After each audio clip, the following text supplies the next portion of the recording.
ข้าวกินก็สิเบิดบัดนี้ติถือว่าเจ้ายอมอยู่ได้เฮิงเติบอยู่ได้ชูก่อยซื้อมาบ่แม่นจากสองทิศจะมาจากบ่แม่นบ่มีฮอดบ่ ฮอดแล้วสองทิศได้เนาะแม่นตัวเองเลยว่ามันจะเป็นย้อนยังเฮาก็บ่จักคือคือถือกันเนาะว่ามือตีนก็มีครบอยู่หักมัน โดย บ่กุ้มตัวเองนี่เนาะ โดย นี่แหละพี่น้องเลยเนาะ มีครบอยู่มันก็คือว่านั่นก็มันมีแนวเฮ็ดเลยมันมีไผจ้างนี่ก็มันก็บ่ต่างกับคนพิการเลยว่านั่นแหละ อืม แต่เราก็ยังคิดอยู่เด้เนาะ บอกกับตัวเองว่าสู้อดเอาจังไดก็อดมาเฮ็ดจังไดก็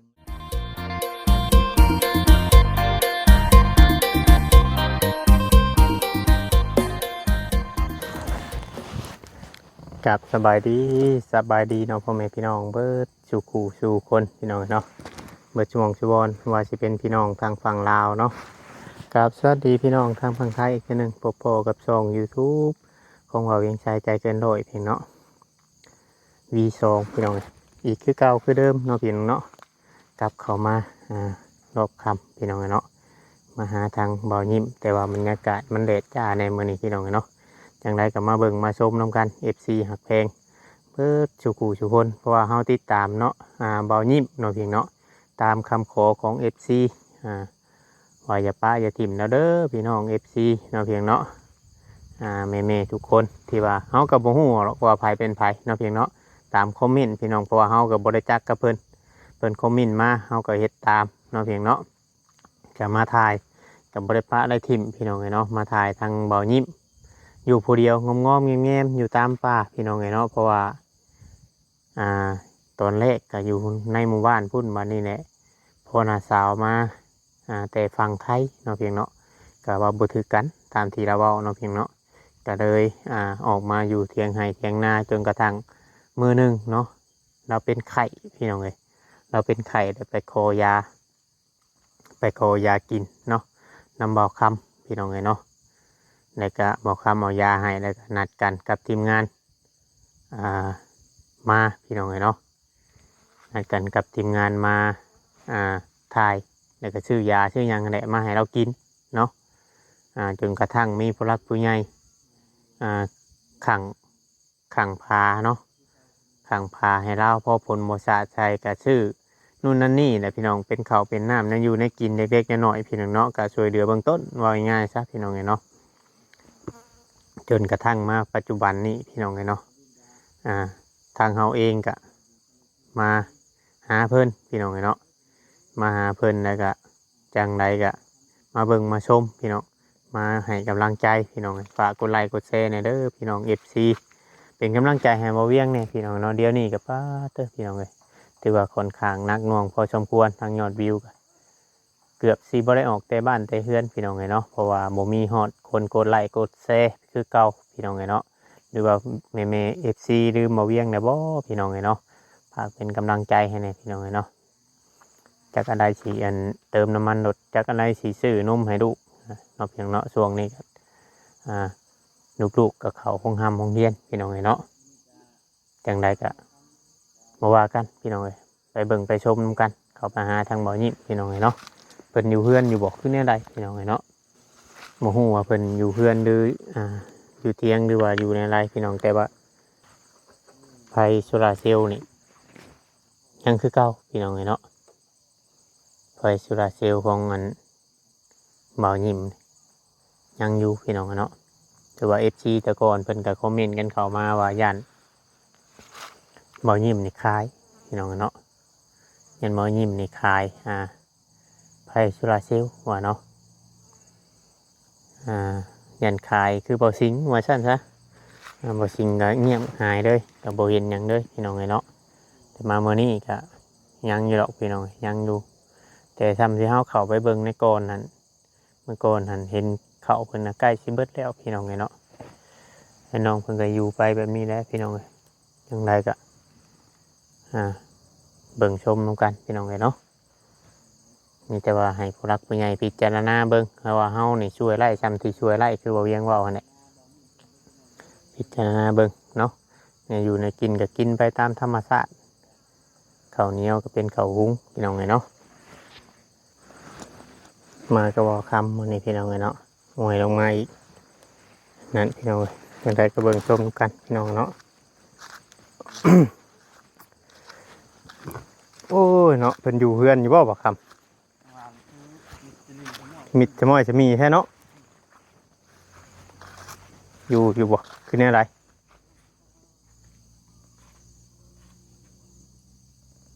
คือเห็นผ้าอยู่บ่ครับคือเห็นผ้าอยู่เนาะอยู่หรอกผ้าก็ยังเห็นเกิบก็ยังเห็นอยู่นะ เกิดแต่ว่าเกิดในป้าพี่เนาะ เกิบคืออยู่พุ่นเกิบเกิบแล้วคือมาไว้ทั้งหัวพี่ เขานี่แล้วกินแต่เต็มมือที่ว่าเฮาลงมาคนอื่นบ่เวียน อืม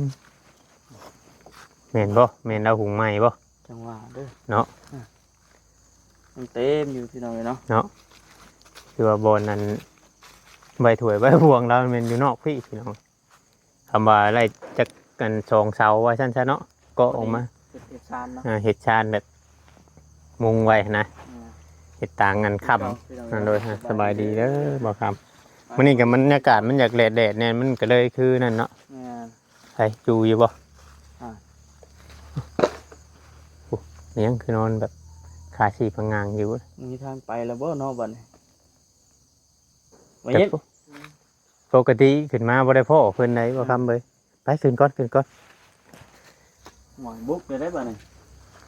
จังไดบัดนี้คือนอนมือไกลหน้าผากอยู่บัดนี้ฮะบุกไกลบ่ฮ้อนบ่ ฮ้อนนี่เนาะ โอ้หนาว อันนี้ก็เฮ็ดอันนี้ก็ยังบ่แล้วเลยเอาผ้าขังเนาะ เอาอันผานี่นะมากั้ง อืม ถามคนหนึงว่าอุกใจ อุกใจ ไปได้บัดนี้ บ้านนี่ ใจไปได้กินสิมื้อนึง ข้าวกินกับสิเบิด เบิ่งฮะ นี่บ่เวียง ในหุงอีก2เทื่อหมอน้อยจัน ได้อยู่2เทื่อ เออ อุกใจน้ำขาวสิเบิดบัดนี้ อืมตัวตายที่นอนแบบจนเปลี่ยนสีที่นอนดาวเนาะ ตอนคืนกับบ่ได้อันนั้นบ่ได้อูดบ่อันควันไฟควันหยังมันอูดมันเก่าย้อนควันไฟได้เนาะ เพราะว่ามันซึ่งมันบ่อนขีตภัยเด้เนาะ อืมมันแบบมาจุ จักสิไปทางใด เวียกเด้อเวียกเฮ็ดงานทำได้เป็นอะไรเด้นะ บ่ค่อยมี เบิดเวียกบ่ โดยบ่มีเวียง อ๋อลุกขึ้นมาเว้าน้ำ FC จะดีอยู่มานั่งเว้าน้ำ FC จะดีอยู่ปลุกใจแห้งบ่จักสิไปเฮ็ดหยัง โดย ไปหาทำทางป้าอยู่ใส่กับบ่มีบ่เดียน โดยไปหาเวียกก็มันบ่มีอะ อืม ไปถามบ่ได้ก็พุ่นละเกี่ยวข้าวบ่ได้ก็ถึงสิมีเวียก เกี่ยวข้าว โดย โอ้ยังเป็นเดือนพุ่นได้เกี่ยวข้าวเนาะบ่ครับ อีกเป็นเดือนพุ่นแล้วเดือนปลายรู้จัก อืม ก็คิดว่าบ่อยู่จะคือว่าสมองจะมีอยู่กินนี่แต่ขึ้นมาแล้วแม่นนอนคิดอยู่นี่ โดยจักทางสิไปบางมื้อก็ไปหาเลาะตามเวียกก็บ่มีมื้อก็ อืม ไปถามก็ว่ายังมีเวียกอ่ะ ป้ามันยังก็บ่ได้ทางคือเก่าแล้ว หาเฮ็ดกับมันเริ่มจากเบิดได้บ่ โดย โอ้มันเริ่มจากเบิดได้รู้มันคือกันได้เฮ็ดมันบ่ได้ออกตลอดได้เนาะมันบ่ได้มีตลอดได้เฮ็ดน่ะ จักไปจักสิเฮ็ดหยัง อืมแต่ก่อนนั้นแต่ก่อนแต่ยังบ่มีอันทีมงานเข้ามานี่เจ้าดารักแล้วจะเฮ็ดหยังซะบ่นี่ ก็เฮ็ดเวียกไงก็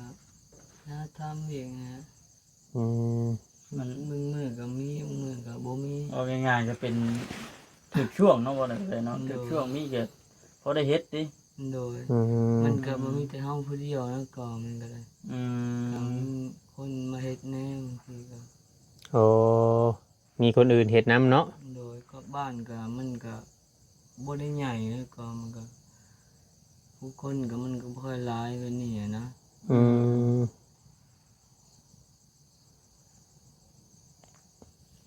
อุกใจบ่มีเวียกเฮ็ดพี่น้องเนาะ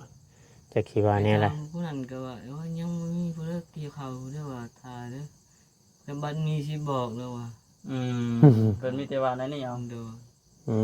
ข้าวกินก็สิเบิดบัดนี้ติ โดย ถือว่าเจ้ายอมอยู่ได้เฮิงเติบอยู่ได้ทุกข่อยซื้อมาบ่แม่นจากสองทิศจะบ่จักบ่แม่นบ่บ่มีฮอด ฮ บ่ อดแล้ว สองทิศจะได้เนาะ แม่น กลัวตรงทิศนี้ กลัวได้เนาะบ่ยิ้มเนาะก็แต่ได้ คน ไผโซลาร์เซลล์ได้พัดอัน โดย วิทยุหมอลำพุ่นไหนอันนี้น่ะ พร้อมๆตะกี้ ครึ่งเดือนเนี่ยนะฮอดได้15มื้อ16มื้อ อืม อืมถือว่าเราก็ประหยัดกินอยู่พี่น้องเนาะ บ่เพิ่นว่าหาเฮ็ดหาหอนก็มันก็ โดย สิพอซำใดเนาะ โดย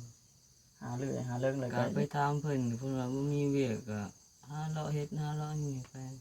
อืม มีน้ำตาคือแดงนี่ เมื่อยอะจักที่ไง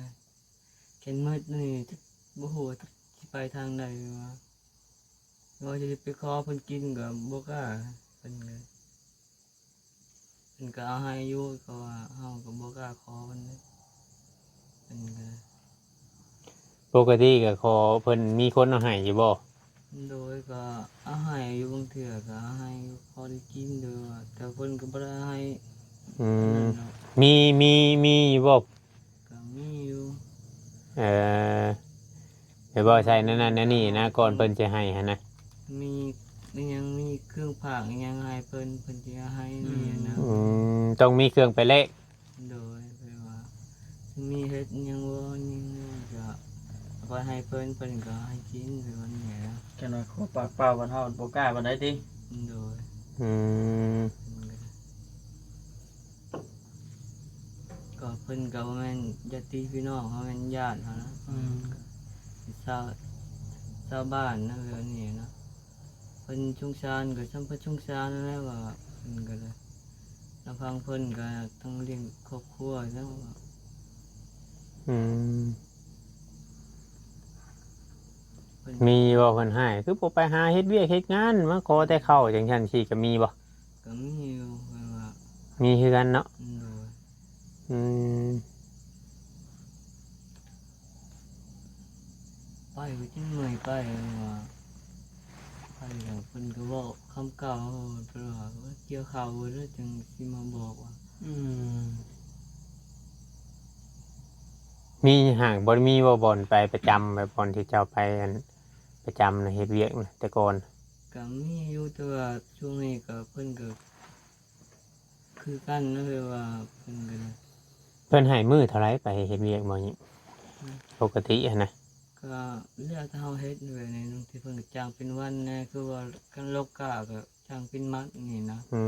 ม ทางเฮาลกเลยว่านี่เกี่ยวเขานี่ก็ที่เพิ่นก็จ้างเป็นวันแน่ที่เพิ่นก็ถามเฮาว่าสิเมาบ่วันนี้ อืม ว่านี่นะตัวช่วงนี้มันก็บ่มีงานเฮ็ดช่วงนี้ก็เป็นก็ได้เพราะว่าที่ทางป่ามันก็บ่มีป่าที่ทางมันก็เป็นก็ได้ บ่ได้คิดท้อขึ้นหยังบ่ในชีวิต ก็คือท่อจะคิดไปทางใดว่ามืดจนมันบ่จักทางสิ คือ ไป ท้อคือว่าเดียวขึ้นแต่คือเดียวขึ้นแต่คือว่าไปคิดจนฉันบ่ได้เลยเนาะ บ่ได้คิดแนวนั้นนะว่าบ่ บ่ อืม บางทีเฮาบ่จักทางสิไปมืดไปหมดเลยว่า มืดไปเบิด คิดบ่ออกชอบบ่เข้าแล้วนะติ อื คือว่าม สิไปเฮ็ดงานก็มันบ่มีงานสิเฮ็ดเลยว่าสิไปขอเพิ่นกินก็ยังบ่มีหยังเอาไปให้เพิ่นก็บ่กล้าคือกันเลยว่า ต้องมีแนวแลกเปลี่ยนนะเนาะ โดย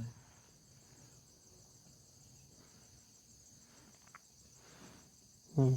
พี่น้องเลยเนาะสิได้มันบ่มีผู้พึ่งพาอะไรมันขาดคนนั้นนำพาเนาะบ่ครับมันขาดแบบผู้แนะนำว่าง่ายๆใช่ ขาดคนแนะนำขาดผู้บอกผู้สอนแน่นะ นู่นนั่นนี่เนาะ ขาดหลายอย่างอยู่พี่น้องเนาะมันก็เลยแบบเอาง่ายๆกับชุดหนทางเบิดหนทางเนี่ยนะ เห็นบ่มีงานเฮ็ดก็สิไปทางใดมีแต่นั่งเลยนั่งอยู่เพียงคิดหยังก็บ่ออกถึงว่ายากก็ตะกี้ไปขอไผไว้ว่าแม่มึงสิเที่ยงก็เห็นแต่ว่าสิไปเฮ็ดงานมันก็บ่มีงานที่เฮ็ดว่าสิไปขอเพิ่นกินก็ย่านเพิ่นเว้าย่านเพิ่นอันนั้นแหน่เพิ่นก็บางทีเพิ่นก็ว่าข้าวก็บ่มีว่าแล้วฟังเฮาก็ยังกินยังบ่พอแล้วแต่ละปีไป อืม เพิ่นก็ว่านี่ก็เฮาก็บ่กล้าไปขอเพิ่นคือกัน อืม บางทีเพิ่นก็เฮาไปขอบางทีก็ว่าเข้าหมดแล้วเปิดบ่ได้ติดว่าเพิ่นบ่ให้เข้าหมดว่ามันก็เฮาก็จะเป็นอดแล้วเฮาก็ได้เพิ่นอยากทำไรก็ต้องอดนั่นแหละ เคยย่างอยู่บ่เคยย่างนำทางมายังหาขอหรือว่าเก็บกระป๋องกระแป้งไปหาขายให้ยังเคยอยู่บ่ คือ เคยอยู่เนาะ มันดู อ๋อบ างทีคือว่ามันหิวดีก็ไปเฮ็ดงานมันก็บ่มีหยังงานเฮ็ดว่าบางแล้วเคยเฮ็ดเฮาก็ไปหมดนั้นก็มันก็ได้ อื ไป ม มันกับเพิ่นก็ว่ามันบ่มีมันว่ามันมีสิบอกแล้วว่า อืม เฮาก็คืออดเฮาก็เฮ็ดคือนั่นตัวนี่ท้องมันก็หิวแล้วเพิ่นว่าต้องอดดี อืม อดก็ว่า อดเนาะ โดยอดมือจนนั่งหายมือ นั่งให้ โดย นั่งให้ผู้เดียวนี่ โดย อ๋อแล้วผู้เดียวก็ให้เป็นบ่ซะ ไปว่า บ่ว่าหยิ ให้แล้วน้ำตามันออกมันสงสารตัวเอง อืมผู้เดียวก็ให้เป็นเนาะคนเฮาคิดใจตัวเองเนี่ยท้อบ่ เมื่อยกับชีวิตตัวเองนะเนาะอะไรก็ได้ มัน ทั้งที่มือตีนก็มีครบหมดแต่ว่าเฮาก็ยังบ่กลุ่มกับตัวเองเลยว่ามันจะเป็นย้อนหยังเฮาก็บ่จักคือ คิดคือกันเนาะว่ามือตีนก็มีครบอยู่หักมัน โดย บ่กลุ่มตัวเองนี่เนาะ โดย นี่แหละพี่น้องไงเนาะ ก็มีครบอยู่มันก็คือว่านั่นก็มันมีแนวเฮ็ดเลยมันมีไผจ้างนี่ก็มันก็บ่ต่างกับคนพิการเลยว่านั่นนะ อืม แต่เราก็ยังคืดอยู่เด้เนาะ บอกกับตัวเองว่าสู้อดเอาจังไดก็อดมาแต่จังไดก็มันก็เป็นไปแล้วเนาะว่า แบบอันเจ้านั่นมีพี่น้องมีเท่าเอื้อยหันบ่ โดยมีเอื้อยกับน้าสาว เอื้อยน่ะเพิ่นไปทำงานอยู่ไทยบ่ โดย เพิ่นบ่เคยส่งเงินให้เจ้าบ่ซะ บ่ บ่เคยส่งเงินมาจักเทื่อเลย บ่ อืม แต่ว่าตั้งแต่ลงไปบ่ได้ติดต่อมาเลยใช่ไหมจัก บ่คนบ่ฮู้จังว่าเพิ่นไปไทย อ๋อ อืม คิดว่าเพิ่นน่ะยังอยู่บ้านผัวเพิ่นแต่เพิ่นบ่ได้อยู่ อืม ข้อยคิดดูว่าเราบ่ได้นั่นน่ะเอื้อยว่าบ่ได้ไปไทยเพิ่นไปกับเพิ่นน่ะสิบอกว่าเนาะว่า อืม อันนี้บ่ได้บอกว่าหยังเฮาก็คิดอยู่ผู้เดียวบางมื้อเฮาอยากไปเห็นเอื้อยไปเห็นหน้าร้านเนี่ยมื้อ อืม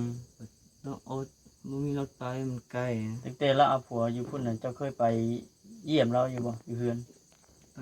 เทื่อเดียว ไปในแบบใดแบบ ไปรถหมู่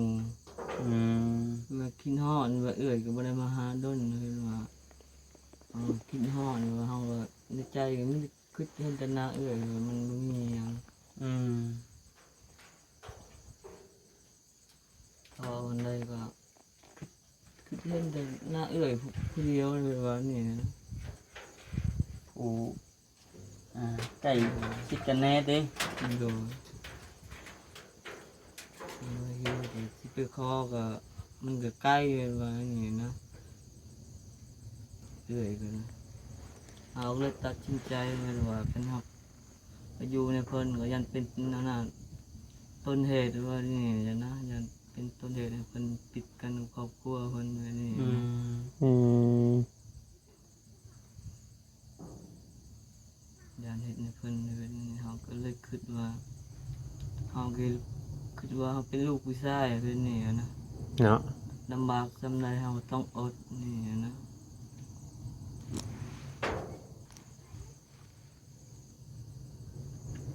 พี่น้องเนาะบัดมัน บางมื้อก็อ ขั ด นมา อดข้าวก็บ่ได้กินข้าวบางมื้อนี่เทื่อนึงนี่2 มื้อ3 มื้อยังบ่ได้กินอิหยัง บอก มันจะมีเรือมีแห้งอยู่บ่บัดนี้ ก็บ่มีเหือมีแหงนั่งบ่จักทางสิไปจักสิไปทางไหนจักสิขอในไว้เพิ่นว่าที่เราสิไปขอในคนอื่นก็มันก็เฮาก็บ่กล้าเลยบัดนี้ อืม ก็ คนใกล้คนเทียงใกล้เทียงหยังเพิ่นเคยเอาข้าวให้กินอยู่บ่ บ่ บ่ได้ให้บ่ โดย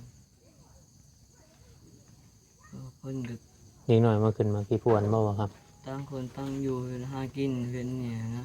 ไปหาได้ก็แม่นได้กินเพิ่นเนี่ยนะ อืม บางทีเฮาเห็นหมู่กินข้าวก็กินข้าวเป็นครอบครัวยังบ่เฮาก็คิดจังมีแบบนั้นเด้ว่าเฮาก็เลย พร้อมหน้าพร้อมตาเคียงหน้าเคียงตากันว่าซั่นติ โดยตั้งแต่เกิดมาเฮาบ่เคยกินข้าวแบบนั้นจักเทื่อ บ่ โดย เคยได้เกิดมาบ่เคยกินข้าวแบบเป็นบงเป็นฟ้าน้ำ พา หอมพากับญาติพี่น้องหรือว่านั่นนี่ โดย แต่ว่าเว้าง่ายๆก็แต่จำความได้ โดย อืม บ่ว่าคำว่าสิว่าก็แต่เกิดนี่เฮาก็มึงบ่แน่เด้เนาะบ่ครับเนาะ อืม เห็นว่าเว้าง่ายๆว่าตั้งแต่จำความได้ ตั้งแต่จำความได้บ่เคยกินข้าวกับพากับพ่อแม่ โดย อ้ายน้องนำเป็นนี่จักเทื่อ โดย มีแต่ เพราะว่าตั้งแต่ว่าจำความได้ใหญ่เพื่อนว่ากำลังอันนั้นนะกำลังเพื่อนว่ากำลังไปอันนั้นได้นะเพื่อนว่านี่นะเด็กหน่อยเพิ่นกำลังลิ้นม่วนเลยนี่นะ อืม ก็เขายังบ่เข้าใจเพื่อนว่าก็บ่คือเด็กหน่อยอันนั้น บัดเสื้อผ้าหน้าแพ้สมมุติว่าคืออันเจ้านุ่งเจ้าหยังนี่ได้ซะหาเงินชื่อเอาเองบ่คือขอนำชาวบ้าน โดยบางทีก็ซื้อเอาเองบางทีก็ขอในเพิ่นนะบางทีเพิ่นให้ อื ผู้ ม ชุมชานเพิ่นก็ให้นะ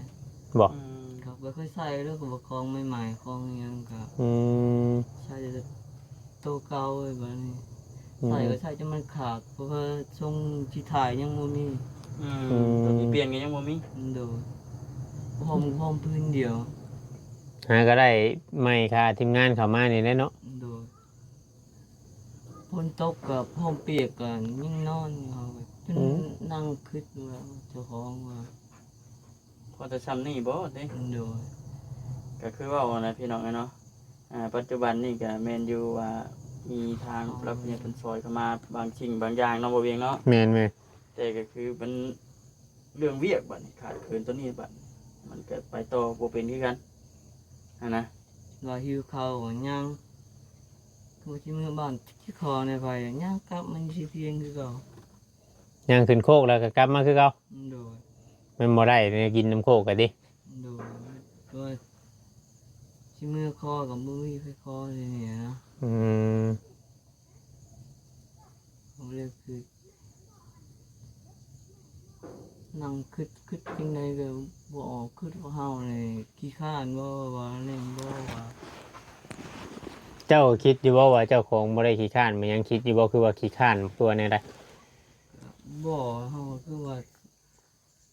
สู้มาเรื่องเวียกเรื่องหยังเฮาก็สู้บ่ทายเลยว่าบ่เคยรังเกียจก็ นักบ่าวเอาสู้ซั่น โดบ่เคยรังเกียจต่องานบ่เคยรังเกียจต่อหยัง อืม ก็ยังบ่มีงานสิเฮ็ดเฮาก็เลยว่า อืม ก็ยังอดมื้อก็ได้กินข้าวมื้อก็บ่ได้กินมื้อกินข้าวคาบเดียวก็อดเอา อืม ก็นอนอดเอานอนคือ สิเฮ็ดอะไรโตอมันนี่ชีวิตมันเฮ็ดอะไรโตอ จักทางสิไป มาจากทางไป พัง ตัวเองก็ยังเอาบ่รอดเลยว่ายังอดยังอยากยังบ่ได้กินมื้อบ่ได้กิน อืม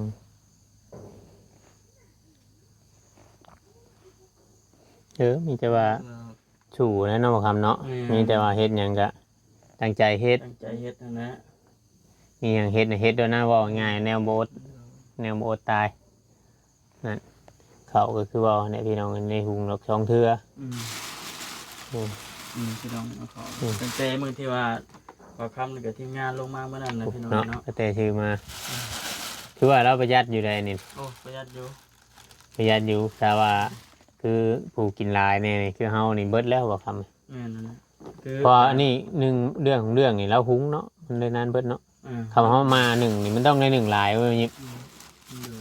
เอาหนึ่งมันต้องได้รับสองถ้วยขึ้นไปคำหนึ่งถ้วยเดียวเนี่ยเป็นข้าวมันบ่หลายมันบ่อยากชุก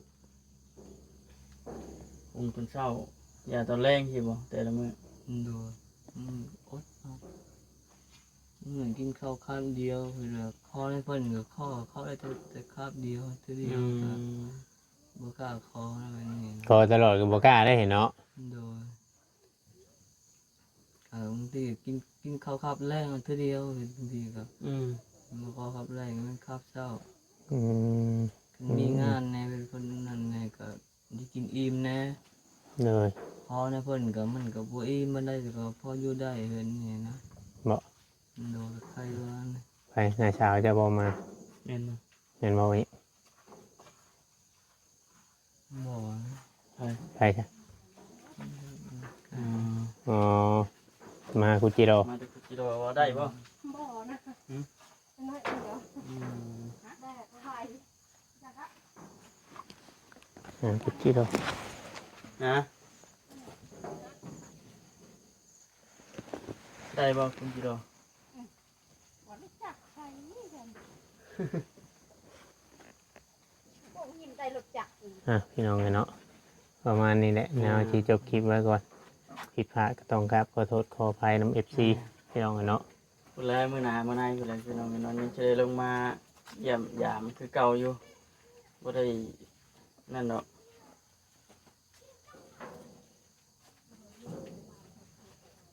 จะสู้ไปแหละบ่ยิ้มเว้ยอดทนนะ เดี๋ยวจะ คิด สู้ บอกมื้อนี้กับมื้อหน้าก็คิดอีก คิดไหมเนาะ คิดไหม เริ่ม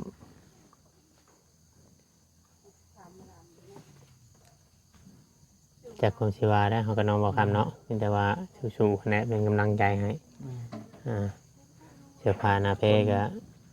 เขาก็มันตบมันชักมันนำได้เลย คนเฮา อะไรมันมี มือโทรมือบ่อะไรเนาะ แมน ให้มันสม่ำเสมอเลยกับบ่แม่นแล้วบ่มันก็มีมือนั่นแหละ